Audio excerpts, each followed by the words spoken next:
In today's video, we're going to talk about the #1 wealth killer in America, our cars.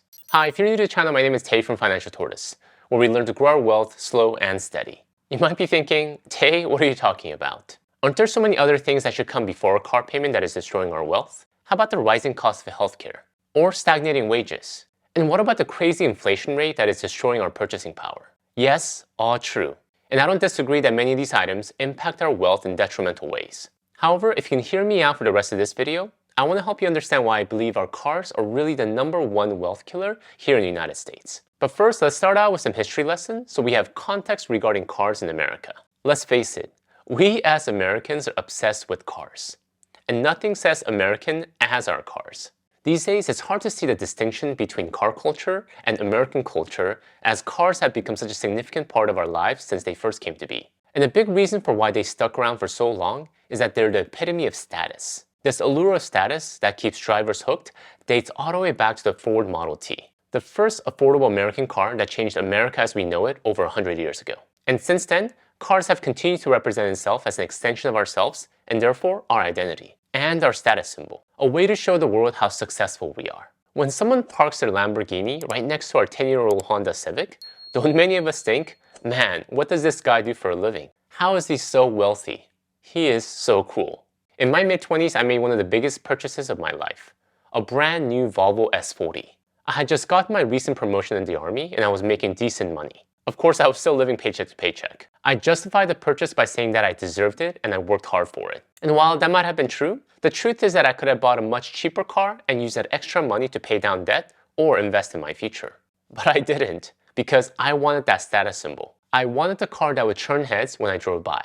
Now, a Volvo isn't really associated with turning heads, but at the time, I sure felt like I was somebody. And that is really the core problem with cars. They're most often emotional purchases. We buy them with our heart, not with our heads. And when we do that, we often end up overpaying and making poor financial decisions just like I did. Alright, now that you had a good laugh at my money mistakes, let's actually look at some numbers and see how cars are literally killing our wealth. Let's try to understand the average cost of owning a car. At the time of this video, the average price of a new car in the United States is around $48,000.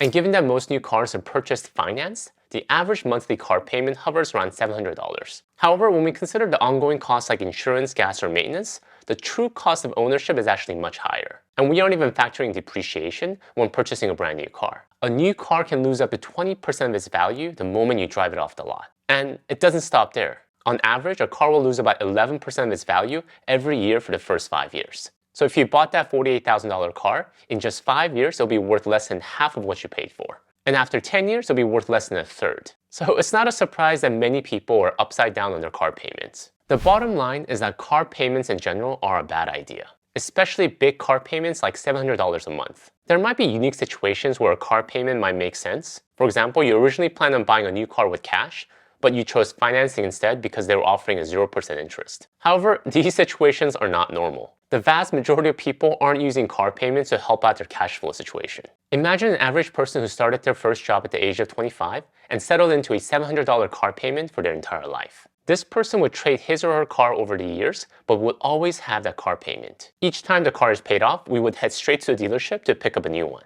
And if we did this for 30 years, we would have paid over $250,000 in car payments alone. And in the end, we would only have an older car worth almost nothing to show for it. And worse, as I mentioned earlier, this figure doesn't include the extra money we paid for maintenance, insurance, and other associated costs with owning a car. Now, imagine that we did something radical and decided to forego or reduce this hefty new car payment for our entire life. We decided to purchase a smaller new car, or a reliable used car, or even more radical, use alternate means of transportation and rented cars only when we needed one.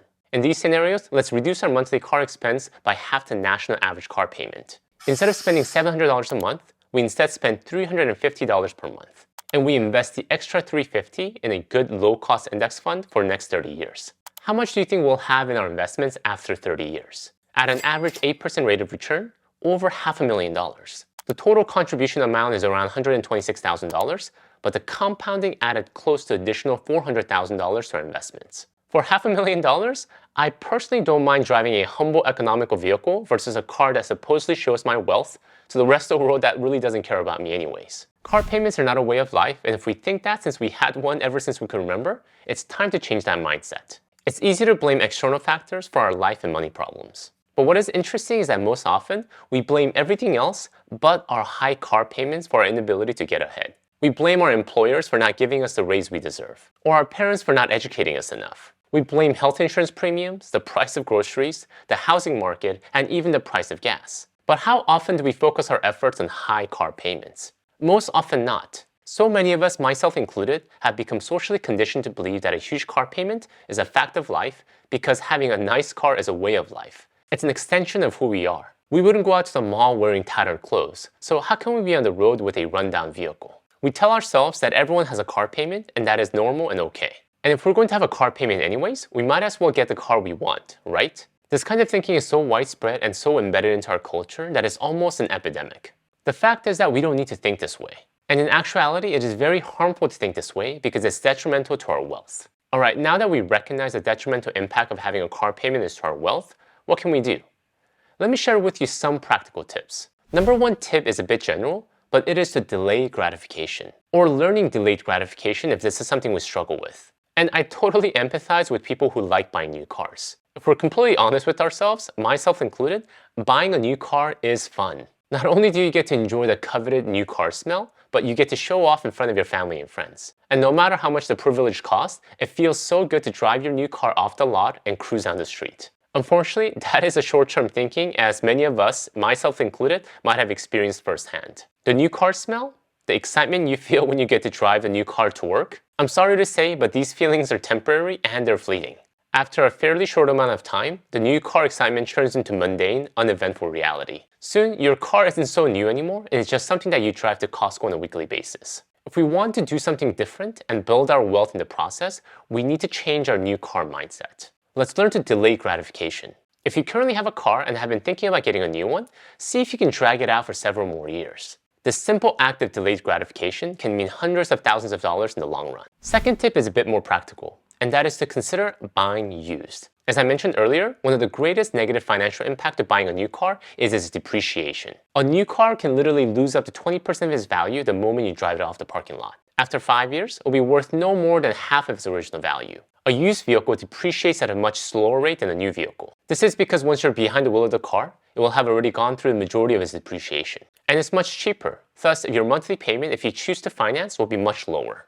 If you're worried about the condition of a used vehicle because you never purchased one, consider a certified pre-owned vehicle. You'll still save money by buying a used car, but gain additional confidence in the reliability of the vehicle. In essence, certified pre-owned, or CPO, are vehicles that meet manufacturer's established standards and carry some form of guarantee against defects, similar to a new car warranty. The third tip is to never lease a car. Leasing a car is tempting because the monthly payments are much lower than purchasing a car. However, it gets quite expensive in the long run. When you lease, you're basically paying for the use of the vehicle for the first 2 to 3 years of its life, when the car depreciates the most. When your lease is over, you either have to lease another car or purchase one, starting the cycle all over again. Buying a new car might be expensive initially, but once you paid off the loans, you at least own the car and won't have any car payments as long as you continue to drive it. With leasing, you don't have this option. You will always have a car payment. The fourth tip may sound a bit extreme, but it is to consider no car. If you live in an area where there is a good public transportation and you don't have to commute long distance for work, it might be feasible to ditch your car altogether. Not only will you save on car payments, but you also save on gas, insurance, and maintenance costs. It may not be the most glamorous solution, but it is a practical one that can free up a significant amount of money each month. Cars are one of the biggest wealth killers out there. If you really want to build true wealth, you need to be mindful of your car choices and avoid the temptation to overspend. There is nothing wrong with owning a car, but there is something wrong with letting the car own you. Think carefully about your needs and make smart financial choices that will help you grow your wealth over time. Thank you guys for watching. If you'd like to learn more about some other ways to save money, check out a few of my videos here. Until next time, all the best.